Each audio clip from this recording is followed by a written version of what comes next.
Hi friends, welcome back to my channel. இன்றைக்கி வந்துட்டு Saturday. So ஒரு ஹெல்தியான லன்ச் ரெசிபி தான் நான் உங்களுக்கு சொல்ல போகிறேன்.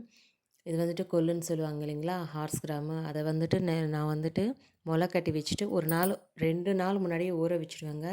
2 டேஸ் இருந்தால் நல்லா வந்துட்டு இந்த மாதிரி வந்துடும். ஸோ இந்த மாதிரி சாப்பிட்டா ரொம்ப நல்லது. அதை வேக வச்சு எடுத்துகிட்டு அந்த தண்ணியில் வந்து ரசம் வச்சுருக்கேன்.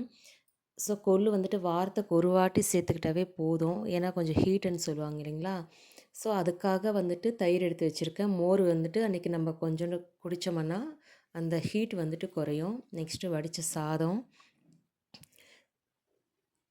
அடுத்து வந்துட்டு பீர்க்கங்காய் இருக்குது இல்லைங்களா? அந்த தோலெல்லாம் நீக்கிட்டு உள்ளே அந்த பார்ட் மட்டும் நான் வந்துட்டு குழம்பு செஞ்சுருக்கேன். பாருங்கள் எவ்வளோ அருமையாக இருக்கும் திக்கா.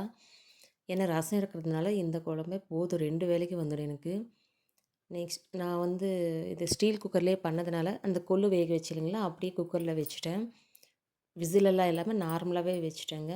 ஸோ வேறு பாத்திரத்துக்கும் சேஞ்ச் பண்ண தேவையில்லை ஸ்டீல்னால். கொள்ளு ரசம் பார்க்கவே பாருங்கள் எவ்வளோ திக்காக வந்திருக்கு அந்த தண்ணி சேர்த்ததுனால, கொள்ளு வேக வச்ச தண்ணியில். நெக்ஸ்ட் வந்துட்டு அது பேண்ட் பாருங்கள், ஒரு சின்ன டிப் தான். நம்ம ஹீட்டாக இருக்கிறது அப்படியே அந்த கடப்பாக்கல் மேலே வைக்காமல் அந்த கிளாத் மேலே வச்சோம்னா நல்லாயிருக்கும்.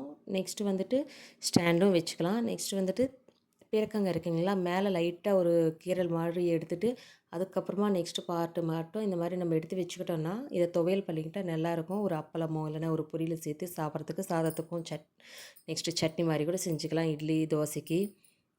ஃபைபர் கண்டென்ட் அதிகமாக இருக்கும்.